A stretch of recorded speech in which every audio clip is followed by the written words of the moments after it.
SIR আবহে বাংলায় এলো আসাম থেকে এনআরসি নোটিশ। উদ্বেগে নদিয়ার দুই পরিবার। দেশ জুড়ে এসআইআর এর আবহে আসাম থেকে এনআরসির নোটিশ আসাকে কেন্দ্র করে শুরু চাঞ্চল্য। এবারে সুদূর আসাম থেকে এনআরসির নোটিশ এলো নদিয়ায়, আর যা ঘিরে এলাকায় চাঞ্চল্য। ঘটনাটি নদিয়ার কৃষ্ণনগর 2 নম্বর ব্লকের ধুবুলিয়া থানার সোনাডাঙ্গা মাঝের পাড়া এলাকায়। জানা যায়, এলাকায় সঞ্জু শেখ ও আরশাদ শেখ নামক দুই যুবকের বাড়িতে চলতি মাসের 3 তারিখে একটি কাগজ আসে। অসমিয়া ভাষায় লেখা থাকায় পরিবারের সদস্যরা কিছুই বুঝতে পারেনি।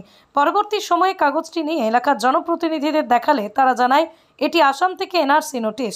শুনেই মাথায় আকাশ ভেঙে পড়ে সঞ্জু, আরশাদ শেখ ও তার পরিবারের সদস্যদের। জানা যায়, গত 15 বছর আগে এলাকায় বেশ কিছু যুবক আসামে পরিযায়ী শ্রমিক হিসেবে আসামে কাজে গিয়েছিলেন। তাদের সাথে সঞ্জু আরশাদ শেখও কাজে গিয়েছিল, কিন্তু সঞ্জু শেখ 1 মাস ও আরশাদ 15 দিন কাজ করে চলে আসে। তার দীর্ঘ এতদিন পর কিভাবে এই নোটিশ এলো তা নিয়ে উদ্বেগে সকলেই। অরিজিৎ ঘোষালের সাথে সুমিত দেবনাথের রিপোর্ট, ক্রাইম বেঙ্গল। ধুবুলিয়া অঞ্চল সোনডাঙ্গা গ্রামে, কৃষ্ণনগর 2 ব্লক নদিয়ার ধুবুলিয়া অঞ্চল সোনডাঙ্গা গ্রামে দুজন ব্যক্তি, আসাদ শেখ এবং সঞ্জু সাই শেখ, এদের দুজনকে বিদেশি ন্যায়াধিকরণ জোরহাট আসাম থেকে, মানে এনআরসি দপ্তর আসাম থেকে অসমিয়া ভাষায় এই দুটো চিঠি এদের পাঠানো হয়েছে। এরা নদিয়ার নাগরিক, সোনডাঙ্গা গ্রামের বাসিন্দা। এই চিঠিটা আপনারা দেখেন।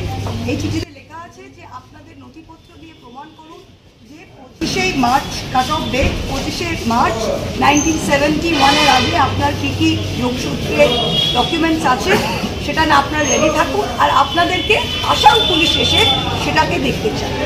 এটা আমরা আগে দেখেছি, কুচবিহারেও হয়েছে। এখন এটা বিজেপির সাহস আপনারা দেখুন যে পশ্চিমবাংলার মাটিতে পশ্চিমবাংলার বৈধ নাগরিককে, ধুবুলিয়ায় নদিয়ার বাসিন্দাকে আসাম জোরহাটে তারা বিদেশি ফরেনার্স ট্রাইব্যুনাল থেকে চিঠি পাঠাবার সাহস। কিসের জন্য? এটা শুধু ভয় এবং আতঙ্ক ছড়ানোর জন্য, ইলেকশনের আগে আতঙ্ক ছড়ানোর জন্য। আমি সবাইকে বলতে চাই যে আপনারা এই রকম চিঠি, আপনাদের মাধ্যমে জানতে চাই যে এই রকম চিঠি যদি কেউ পায়, ইমিডিয়েটলি আপনারা আধিকারিকের সাথে যোগাযোগ করবেন। এটা একেবারে কোনো গুরুত্ব দেবেন না। আসাম ফরেনার ট্রাইব্যুনালের কোনো অধিকার নেই বাংলায় পাক প্রবেশ করার, এবং তাদের কোনো অধিকার নেই আমাদের বৈধ নাগরিক, পশ্চিমবঙ্গের বৈধ নাগরিককে এসে তাদের এরকম চিঠি আতঙ্ক ছড়ানোর জন্য করা। এটা বিজেপির খেলা, এটা বিজেপির প্রত্যেকটা এলাকায় গিয়ে আগুন লাগাবার একটা চক্রান্ত। ভোটের আগে আপনারা দেখেছেন, এসআইআর থেকে আরম্ভ করে এনআরসি থেকে আরম্ভ করে যা কিছু বিজেপি করছে, এরা শুধু আতঙ্ক ক্রিয়েট করে, প্যানিক ক্রিয়েট করে কিভাবে ওরা আবার সরকারে ফিরে আসবে।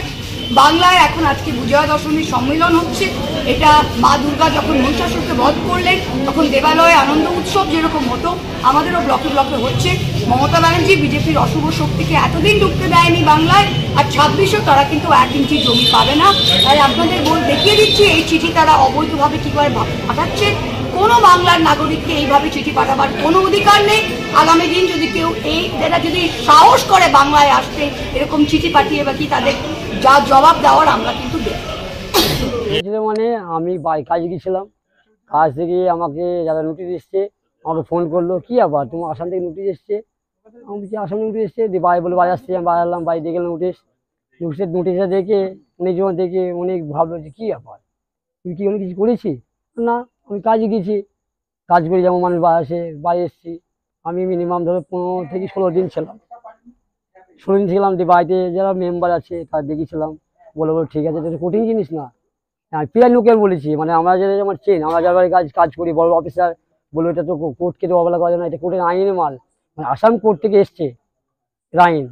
ধরে আমার ডেট হয়েছে 9 তারিখ আছে ডেট। আমার হিসাবে তো আসামে তো জামিন হওয়া দরকার না। আমি তো আসামের লোক নাই, আমি তো পশ্চিমবাংলার লোক। আমার এখানে বাড়ি, এখানে আমার সব কিছু, আমার বাবা থেকে বাপ থেকে সব কিছু ডুবে গেলে নাই আমাদের। ঠিক, বিশাল আতঙ্ক, মানে টেনশনে, মানে খাওয়া বন্ধ হয়ে গেছে আমার, মানে এত পরিস্থিতি। আমি কাজে যাই, মানে আমার টেনশন যে কী হবে, মানে এত টেনশন আছে। আমি নোটিশ 3 তারিখ এসছে, আজ 9 তারিখ ডেট। 9 তারিখ যখন আমার তো কোর্টে মানে ডেট দেওয়া আছে 9 তারিখে। হ্যাঁ, আসামে কাজে গিয়েছিলাম, তাও 16 বছর আগে।